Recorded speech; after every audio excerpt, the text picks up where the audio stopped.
egresa y comienza a trabajar ya en el área industrial o en la parte empresarial, digamos que esa parte de la formación se complementa con el aprendizaje autónomo, independiente, es decir, las ganas que tiene el trabajador por debilidades o simplemente por deseo de superación, de ir adquiriendo conocimientos progresivamente. Entonces eso viene, por ejemplo, de el uso, la revisión, la consulta de un material bibliográfico, y también de aprender de la experiencia de los demás, es decir, utilizar o aprovechar ese conocimiento de las personas que forman parte de la organización, que tienen años de experiencia en un área determinada, que pudiesen ser una fuente de información, de conocimiento, para nosotros llegar a aplicarlo en algún momento, dependiendo de la situación que se nos presente.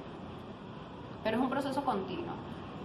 La idea es precisamente eso, o sea, ser muy conscientes, identificar las debilidades posiblemente, y tratar de utilizar los recursos que tenemos ahorita disponibles, tanto informáticos o tecnológicos como el material bibliográfico, porque siempre va a estar allí presente. Aparte de los compañeros, apoyarse en eso, en los compañeros, en las personas de mayor experiencia, con más tiempo en la organización o desempeñando un cargo en específico, que nos pudiesen suministrar datos, tips, como los llamamos normalmente, que nos permitan a nosotros resolver o afrontar una situación determinada. Y desde tu experiencia, ¿cómo se propician espacios de aprendizaje en las organizaciones? Hay varios mecanismos, considero yo, por lo menos acá en la industria tenemos ese departamento, CAPED específicamente, que siempre está buscando las oportunidades de crecimiento personal y profesional de sus trabajadores o de los trabajadores de la organización. Adicional están ese que le comento, por ejemplo, de apoyarse con el personal que ya tiene tiempo en una organización, que pudiese facilitar, que pudiese transmitir esos conocimientos adquiridos durante muchos años. ¿Y qué distingue, qué diferencia que un trabajador aprenda y otro no? Inicialmente tiene que existir el interés, ¿no? Lo veo mucho hacia la parte individual, o sea, el deseo que tiene cada persona por adquirir mayores conocimientos y ponerlos en práctica, porque a veces nos quedamos simplemente en que, bueno, aprendí esto, pero no me desarrollo en esa área o no lo comparto con otra persona, no lo pongo en práctica para ver qué tan efectivo puede ser ese proceso y qué resultados puedo obtener. Otra parte que considero importante es la motivación. A veces el mismo entorno, las mismas situaciones, sean sociales, económicas, políticas, hacen que la persona se desvíe un poco de esa intención de aprender, de crecer, de profundizar en ese proceso. Entonces considero que esas dos principalmente, uno la motivación interna y lo otro lo que hace el entorno. Y en este entorno, esta situación que tenemos en la actualidad en el país, pues, ¿cómo se pueden generar experiencias de aprendizaje que den resultados?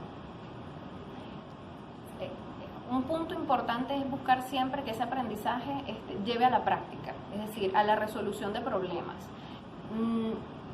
No irnos solamente a la idealidad o a la teoría, sino buscar que esa situación que estamos analizando, por decirlo de alguna manera, le busquemos la solución de una forma práctica, con los recursos que tengamos disponibles. Ahí entra un poquito la creatividad, la innovación, romper un poco esos paradigmas, salirnos de la rutina, de lo normal, siempre, y aquí acoto un poquito la parte en la que trabajo, que es la seguridad, siempre pensando en esos criterios de seguridad, evaluando los peligros, analizando las situaciones, pero yendo un poquito más allá y no quedándonos con las herramientas de siempre.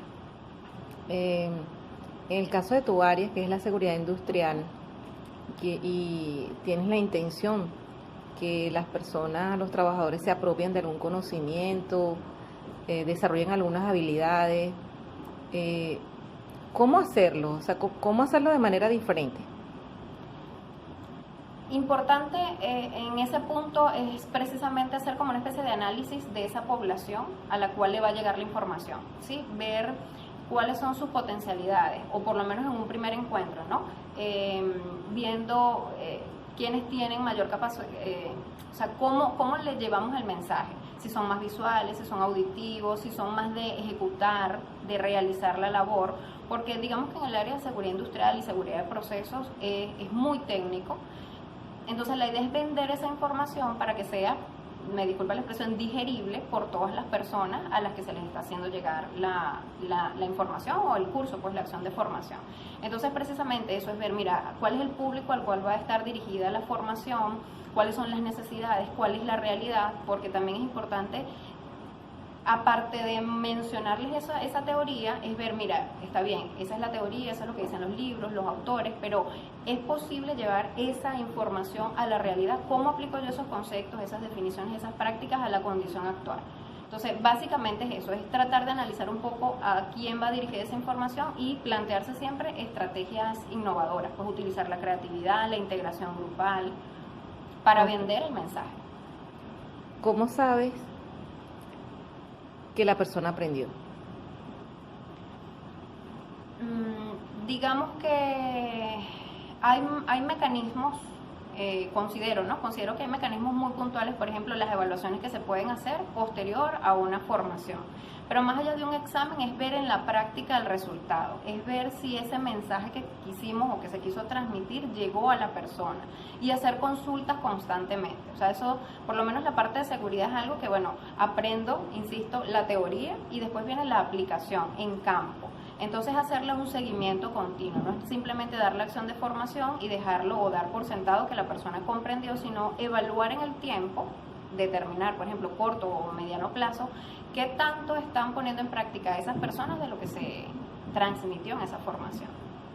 Se dan no solamente por las experiencias propias, es decir, por ejemplo, insisto, cuando nos vamos al área de seguridad, un trabajo en específico, una práctica de trabajo, puede que parte de esa información esté establecida en un manual, en un libro, pero hay aspectos significativos que también puedo aprender de la experiencia de otras personas. Es decir, no es solamente de lo que a mí me ha pasado, de cómo yo lo he vivido, sino de qué le ha pasado a los demás, cómo han afrontado esa situación y qué resultados obtuvieron, tomando eso como una práctica que yo pueda incorporar en mi día a día. Excelente.